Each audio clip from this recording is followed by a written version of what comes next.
voyez, oups, vous voyez là, on voit là-haut la trace de la foudre où c'est blanc vraiment qui a déchiré l'arbre. Et l'arbre il est encore sur pied mais il est à moitié. Et donc là on a déjà enlevé une bonne partie de la souche. Et il reste la partie la plus délicate et la plus grosse.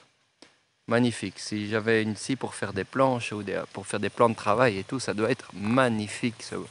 Donc c'est du chêne ça a dû tomber il y a déjà plusieurs années. Donc il est tout sec. Et rien qu'avec ce qu'on a déjà pris, regardez comme c'est beau. Rien qu'avec ce qu'on a déjà pris, on a déjà tout ça de bois. Et le gros, il est même pas encore coupé. Donc on a déjà tout ça de bois, tout ça de bois, tout ça de bois.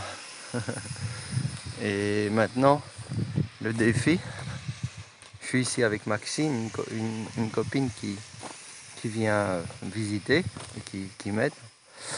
Et donc ici, le problème c'est que c'est énorme et que ça repose ici, ça repose là. Donc toutes les branches qui sont en l'air, on peut les couper, pas de problème.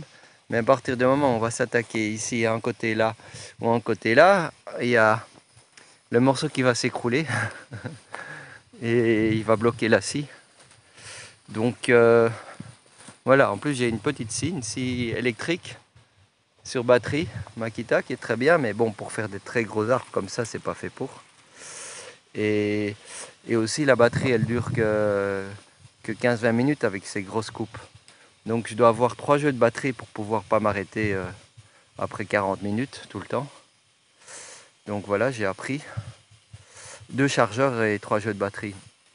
Mais bon voilà, donc je vais m'attaquer à ce morceau là, que je vais couper en 2 fois parce qu'il va pouvoir le transporter à la main. Et puis après, je vais voir ce que je vais faire. Je sais pas trop comment je vais faire. Voici ce que la foudre fait. La foudre est rentrée ici, a brûlé littéralement ici et a cassé l'arbre en deux. Incroyable, hein, la puissance de la foudre. Et grâce à ça, je fais du bois sans couper un arbre vivant. C'est magnifique en fait.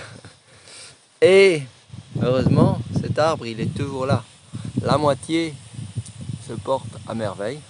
Malheureusement, il fait un peu d'ombre à mes panneaux solaires, mais bon, c'est moi qui les ai mis là.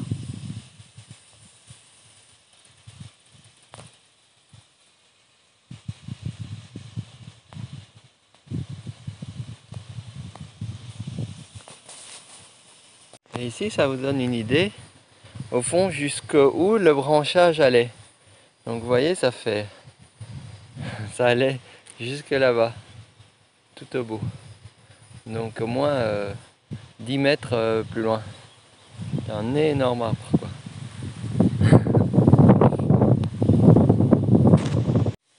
Donc ce que je fais en fait, c'est que je mets des morceaux de bois en soutien sous le grand arbre pour pas qu'il bascule quand je coupe. Donc là, pour pas qu'il fasse comme ça, quand j'ai coupé la grosse branche là, j'ai mis un morceau là et j'ai mis un morceau là. Et là, je viens de remettre un morceau ici. Donc après, je vais mettre un morceau pour tenir ça pendant que le gros morceau pendant que je coupe ça. À un moment, ça va tomber, quoi. Mais je sais pas encore à quel moment. Bon, je vous dirai. Mais bon, voilà, en gros, je mets des supports en dessous. Il faut bien réfléchir parce que ça peut basculer d'une fois. Ça pèse des tonnes, quoi. Donc voici où j'en suis maintenant. J'ai mis plein de supports, en fait, en dessous. Et donc, il n'a pas encore basculé. Il y a un autre là. Et là, je pense que je vais couper ici. Peut-être qu'il va basculer, mais bon, à un moment, il devra basculer de toute façon. Je pourrais enlever le support en dessous en donnant un coup et il basculerait sur le côté. Peut-être c'est une bonne idée.